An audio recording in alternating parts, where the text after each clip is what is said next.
We do enjoy a bit of pain here at TrekCulture, winding our way through those scenes in Star Trek that were designed to hurt. Our first list of heartbreaking moments also resonated with many people. We see you, oh lovely audience members who like to feel. We see you.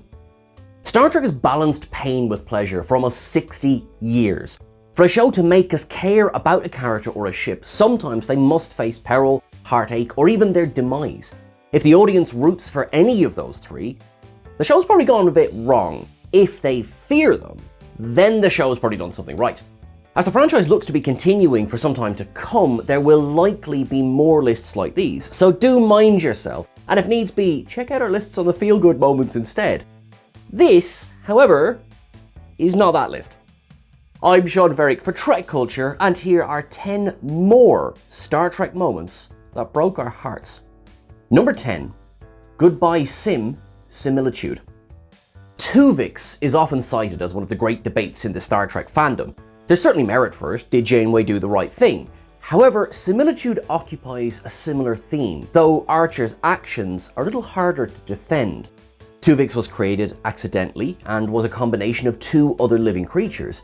Sim was created for the express purpose of fueling Trip's recovery, with Archer fully understanding he was creating a sentient being to farm for parts. Similitude works so well because Connor Trinneer brings Sim to life, despite the audience already knowing and rooting for Trip to live. Sim is certainly a sacrifice, one made more painful by his complete inability to affect his fate, despite his will to live. The final scene, with Trip standing over his own clone's body, is heart-wrenching. We also feel for Archer, who, though directly responsible for a sentient being's death, has saved not only his friend, but a vital member of the crew in the name of the mission. Janeway had it rough, as she was forced into an unwinnable scenario, whereas Archer knew exactly what he was doing. Wherever one lands when considering his guilt, there is no doubt that Trinneer and Scott Bakula play the hell out of that ending. Number 9. You Are Hurting Me, Drone.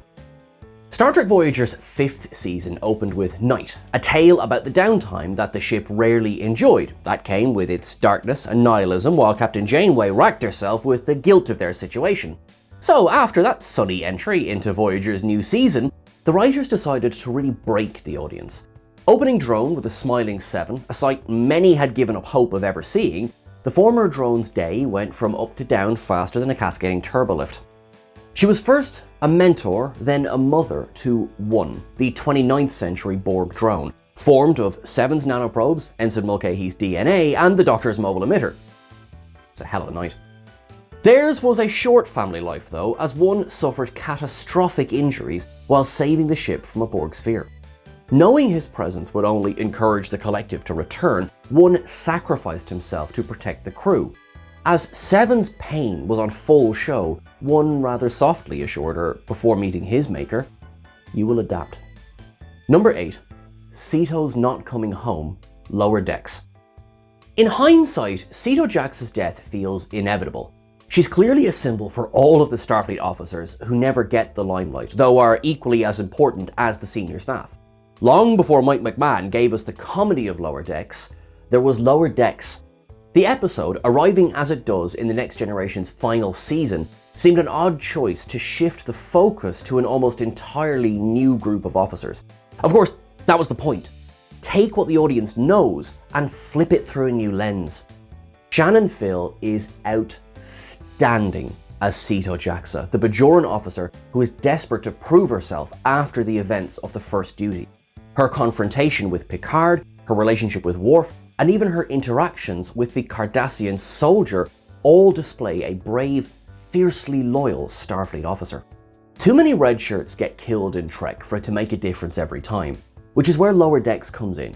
Sito Jaxa's death hits as hard as it does because the audience has time to get to know her, understand where she came from, and root for her. The episode, now infamous, serves as one of Trek's finest hours and an absolute kick to the heart. Number 7. Nog's Fear, It's Only a Paper Moon. Aaron Eisenberg brought depth and humanity to the Ferengi Nog that few could have foreseen.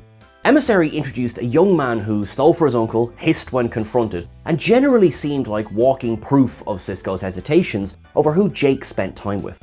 It's Only a Paper Moon was the culmination of a story arc that, in my opinion, is among the very finest in Star Trek's history.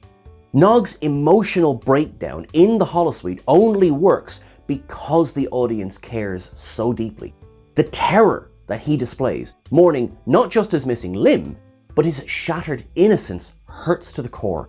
It is little wonder that Eisenberg was approached by veterans after the episode's airing, as his performance felt so raw and powerful. It was his finest hour, a gift for those who joined him on the journey. Number 6, La'an's loneliness, Tomorrow and Tomorrow and Tomorrow. Tomorrow and Tomorrow and Tomorrow starts as a fun time travel episode of Strange New Worlds. La'an and Kirk make a great team, stranded in Toronto, attempting to blend into a world, rather successfully in La'an's case, that is ironically alien to them. The comedy beats are balanced with their mission, blending so well that the almost inevitable romance brews and works. Some people in the audience may have sensed what was coming, though Kirk's death manages to hit the right notes thanks to Paul Wesley and Christina Chong's natural chemistry. The episode ends with a blunt order for La'an not to mention what has happened to anyone. She contacts the Kirk of her time and universe before she breaks down. The Kirk she lost was the first person with whom she truly connected, opened up to, and genuinely felt for. Seeing him so casually killed, then seeing him again with no recognition in his eyes, cut the audience as keenly as it sliced through her. Tears all around. Number 5, Trip and T'Pol, Terra Prime. Few things will ever cut as deeply as losing a child. For Trip and T'Pol, whose relationship the audience had watched grow, stilted yet powerful, the culmination of their journey was devastating. Demons and Terra Prime served to highlight the evil of racism and xenophobia, which both sadly have survived on Earth into the 22nd century. As part of their plot to fuel hatred of non-humans, Paxton's terrorist organization presented Elizabeth, the half-human, half-Vulcan daughter of Trip and T'Pol. They claimed that mixing species spelt the end of humanity. What they failed to mention was the botched cloning process they utilized to create Elizabeth as part of their plan. Though the group was stopped, there was nothing that Dr. Phlox could do for her. She dies, leaving Trip and T'Pol to grieve the daughter they never knew that they had, though loved no less for it. Star Trek Lower Decks' penultimate episode offered a salve for this wound, as it was revealed that, in at least one universe, Trip and T'Pol married and stayed together for 60 years. Number 4, Lal shuts down The Offspring. I will feel it for both of us. Thank you for my life. Data's journey into parenthood seemed to be a new take on the measure of a man. His discussion with Picard in the Ready Room echoed the debate on his rights as a sentient being, though the episode takes a sharp turn as the climax approaches. This is less about Data's right to be a parent, and more about the pain those around him feel as he loses his child. Lal, played to perfection by Hayley Todd, is at times comical, though often simply sweet. Her initial attempts to understand the people around her display a staggered integration. Her motor functions take some time to catch up, but her emotions quickly develop and outstrip her father's. Her own heart kills her, though it may better be described as her internal circuitry was not equipped to deal with the width of her new capabilities. She can feel even as her systems begin to go dark. Though Data does not feel emotion in the same way that she does, her assurance that she will feel enough for both must spark something in his positronic brain. The episode is devastating, thanks not only to Todd's performance, but to Spiner's as well. His return to duty after Lal ceases to function, not displaying any overt reaction to what has just happened, is both heartbreaking and unsettling. Number 3, Live Long and Prosper, Unification Part 1. Death, when presented in all of its stark truth, is never an easy pill to swallow. Sometimes it can be as part of a heroic action. Sometimes it's an evil outcome from a dangerous enemy. Still other times, it's the inevitable end of a long, storied life. Sarek of Vulcan, father of Spock and Sybok, adoptive father of Michael Burnham, finally dies after more than 200 years of life in Unification Part 1. This death occurs in the shadow of Spock's disappearance amid rumors of defecting to the Romulans. Sarek never wavers in his support of his son, believing above all else that there is a logical explanation. The man is suffering from Bendai syndrome, which is an illness that affects Vulcans of an advanced age, but this does nothing to dim one of the brightest minds in the history of the Federation. Sarek's deterioration and demise mirrored the real-life passing of franchise creator Gene Roddenberry. When one of the original stars passes, it's always a sad moment. Mark Leonard would pass away a few short years later, making this moment full of pathos. It was a bittersweet tribute to the end of an era. Number 2.